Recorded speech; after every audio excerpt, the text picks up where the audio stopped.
Back to my new blog. आज चाहिँ म उता हामी बसिरहेको धादिङ बस्तीभन्दा नेवार डाँडा बस्तीभन्दा धेरै माथि गइरहेका छौँ।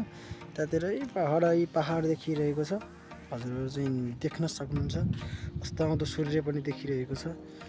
अनि त्यही हो गाइस, आज चाहिँ धेरै माथि आइएको छ। माथितिर अब घुम्नको लागि घुमफिरको लागि आएको यतातिर हैन। अनि एकदम ठिक छ। हामी दुईवटा आएका थियौँ, दुईवटा मोहन खड्का र म आएका थियौँ गाइस। अनि त्यही हो गाउँघरतिर म योभन्दा थोरै अगाडि काठमाडौँ बसेर आएको गाइस होइन। काठमाडौँतिरको वातावरण भन्दा चाहिँ मलाई गाउँघरतिरको वातावरण एकदम राम्रो लाग्यो। म पहिला गाउँघरतिर नै हुर्केको कारणले होला सायद गाउँघरको वातावरण एकदम रमणीय स्थलहरू एकदम मजा लाग्दो रहेछ होइन। त्यहाँ गाउँघरतिर वन जङ्गलहरू डाँडा पाखा हेर्दाखेरि होइन सबै एकदम बवाल छ होइन। अनि यतातिर बाख्राहरू आइरहेका छन् गोठालो गर्ने। पहिलाको म पनि गोठालै जान्थेँ पहिला बचपनमा। अहिले त अब बाहिरतिर छु के जानु होइन। गोठालोहरू गर्ने डाँडातिर छौँ। एकदम राम्रो देखिरहेको छ। धेरै पहाडहरू देखिरहेका छन्। तपाईँहरूलाई योभन्दा पछाडि हिमालहरू पनि देखाउने छु म है। माथितिर घुम्न आएका छौँ र मलाई त गाइस सबसे बेस्ट चाहिँ गाउँघरतिरै लाग्यो है। किनभने म बजार क्षेत्रमा अलिक दुर्गन्धित हुन्छ। गाउँघरतिर चाहिँ बेस्ट हावापानी एकदम स्वच्छ जस्तो लाग्यो मलाई चाहिँ। मेरो विचारमा हजुरहरूको विचारमा चाहिँ कस्तो लाग्छ कमेन्ट बक्समा भनिदिनु होला भिडियो फुल हेरेर। अनि त्यही हो अहिले चाहिँ बिजुलीको पोलहरू तलतिर जङ्गलहरू होइन। अनि पारीतिर चाहिँ गाउँहरू छ। यतातिर चाहिँ यो यतातिर देखिरहेका घरहरू यिनी चाहिँ गाउँ हो होइन।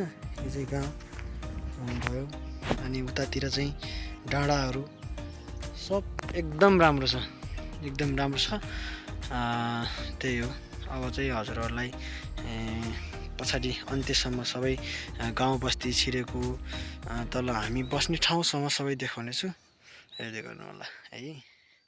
भित्र छिर्दै गर्दा चाहिँ एउटा बस्ती भेटिएको छ। बस्ती चाहिँ धेरै छैन, 5-6वटा घरहरू भएको चाहिँ बस्ती रहेछ होइन। यतातिर चाहिँ सूर्य गोरिरहेको छ यतातिर। अब यतातिर सानो बस्ती रहेछ। हामी बस्ने चाहिँ अघि देखाएको ठाउँतिर हो होइन। यता रहेछ फेरि जङ्गल मात्र रहेछ गाइस। अनि डाँडाहरू चाहिँ रहेछ। बस्तीहरू राम्रै रहेछ। माथि चाहिँ मन्दिर रहेछ त्यहाँनिर चाहिँ सायद यहाँ बस्ने मान्छेहरूले पुज्नुहुन्छ होला है त्यो मन्दिर। त्यही हो रमाइलो भइरहेछ गाउँघरतिर। अवलोकन गरिरहेछौँ गाउँघर कस्तो हुँदो रहेछ त गाउँघर। पहिले चाहिँ गएको हो तर भ्लग चाहिँ ल्याउन नपाएको कारणले भ्लगमा पनि देखाउँछौँ नि त गाउँघर कस्तो खाले छ, कस्तो हुँदो रहेछ होइन। कस्तो रमाइलो देखिन्छ कि नै डाँडा पाखाहरू हेर्दाखेरि है। जे होस् मलाई चाहिँ रमाइलो लागिरहेको छ। अब हजुरहरूलाई कस्तो लागिरहेको छ त्यही हो। यतातिर चाहिँ खास जङ्गलै रहेछ धेरै है। अनि पारीतिर चाहिँ त्यहाँ पारी चाहिँ एउटा भवन रहेछ विद्यालय सायद के हो खै विद्यालय पनि हुनसक्छ देख्न सक्छौँ खै त। अब त्यो चाहिँ के हो थाहा छैन। यता चाहिँ यो ढुङ्गाले गोइरीको ढुङ्गाले छोएको घर होइन। कति चिटिक्क देखिन्छ सानो ट्याक्क परेको होइन। तर मोबाइलको क्यामेराले त्यतिसम्म फोकस नगरे पनि यहाँको ढुङ्गाहरू चाहिँ एकदम राम्रो छ, एकदम राम्रो देखिरहेको छ है। गाउँघरतिरको घरहरू चाहिँ पुरानो घरहरूको छानोहरू चाहिँ यस्तै हुन्छ। पुरानो घरहरू चाहिँ देखाउन नपाए पनि यो चाहिँ छ गाइस देख्न सक्छौँ होइन। हामी आएको चाहिँ यो तल धेरै तल हजुरहरूलाई चाहिँ म जुम गरेर देखाउँछु ल गाइस। हामी आएको चाहिँ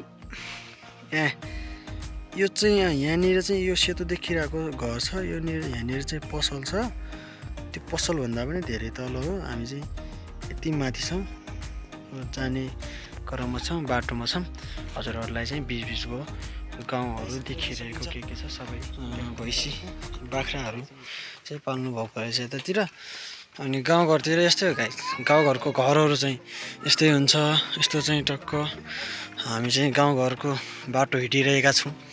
तोरी सरर तोरी फुलिरहेको छ, तोरी देख्न सक्छौँ होइन। अनि गाउँघरको बाटो गाउँघर एकदम रमाइलो हुन्छ। सायद सहरको गल्लीमा हिँड्नु र गाउँको गल्लीमा हिँड्नु धेरै फरक हुन्छ गाइस।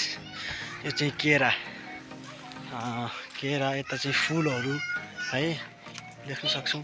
फुलहरू घरको छतमा गएर फुलेको छ, एकदम रमाइलो छ। अब भ्लगमा चाहिँ गाइज गाउँघरतिरको खासै नचल्ला, सहरकै बढी चले तापनि म चाहिँ गाउँघरकै बनाउने प्रयास गर्नेछु।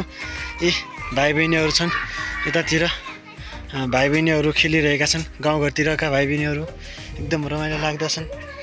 अनि हामी चाहिँ गाउँ घुम्न गएको, गाउँ घुमेर पनि अब फर्किसक्यौँ र गाउँघरतिर भाङ्गो गाइस, यो चाहिँ भाङ्गो गाइस देख्न सक्नुहुन्छ। भाङ्गो खेती पनि गर्नु रहेछ गाउँघरतिर, एकदम रमाइलो छ, एकदम राम्रो देखिन्छ, रमाइलो पनि छ, राम्रो पनि देखिन्छ होइन गाउँघरतिर। अब एउटा मैले बुझ्न नसकेको कुरा चाहिँ गाइस, हाम्रोतिर चाहिँ मकै लगाएर मकै हार्भेस्ट गरिसकेपछि ढल्याइसकेपछि के अरे गहुँ छर्ने चलन हुन्छ। तर यतातिर चाहिँ गहुँ नछर्ने रहेछ, कुकुरहरू रहेछन्। अनि यतातिर चाहिँ गहुँ नछर्ने तर टमाटर खेती गर्ने चाहिँ यहाँले चाहिँ गर्नुहुने रहेछ। तर यसको मुख्य कारण चाहिँ हामीले थाहा पाउन सकेनौँ, तैपनि हाम्रोभन्दा चाहिँ छुट्टै किसिमको रहेछ देख्न सक्नुहुन्छ। यो चाहिँ मगा घोगाको चाहिँ यो नल्ठाहरू यत्तिकै छोडेर यसैमाथि चाहिँ टमाटरहरू फलाएर यहाँको बासिन्दाहरूले चाहिँ आम्दानी लिइराख्नु भएको छ। यो पनि एउटा खेती नै हो, राम्रो खेती हो होइन, आफ्नो आफ्नो भिजनले जाने हो गाइस। म चाहिँ त्यही भन्छु। अब हाम्रोतिर एउटा फल छ, उहाँहरूकोतिर एउटा फल छ, योमा चाहिँ त्यस्तो केही छैन डाउट। अनि त्यही हो, एकदम हाम्रो गाउँघरतिर यो टाइममा चाहिँ हाम्रो गाउँघरतिर भएको भए चाहिँ गहुँ हरियो देखिन्थ्यो होला, तर यतातिर चाहिँ यस्तो देखिन्छ। यहाँ आफ्नो चाहिँ टमाटर छ, तर म फोनको क्वालिटी राम्रो नभएले देखिएको छैन। तर यसरी लिने हो भने चाहिँ टमाटरहरू यसरी देख्न सक्नुहुन्छ, टमाटर खेती गर्नुभएको छ। अनि अघि तपाईँलाई यही भ्लगको अघि चाहिँ मैले देखाएको थिएँ गाइज, के अरे सूर्य अस्ताउँदै गरेको देखाएको थिएँ भने अहिले चाहिँ सूर्य अस्ताइसक्यो भने अस्ताएर पनि चन्द्रमा देखिन आँटिसक्यो। हामी चाहिँ अब गाउँ घुमेर लगभग फर्किने क्रममा छौँ र फर्किने क्रममा छौँ। एकजना आन्टी घाँस लिएर आउनुभयो, घाँस काट्ने होइन। रमाइलो छ, हावापानी गाउँघरतिर चिसो भए पनि चिसो सँगसँगै दिमाग फ्रेस हुने गर्छ, एकदम रमाइलो छ। बाँकी अब चाहिँ अरू भ्लगहरूमा चाहिँ र आजको भ्लग चाहिँ यही सकियोस्। Bye guys.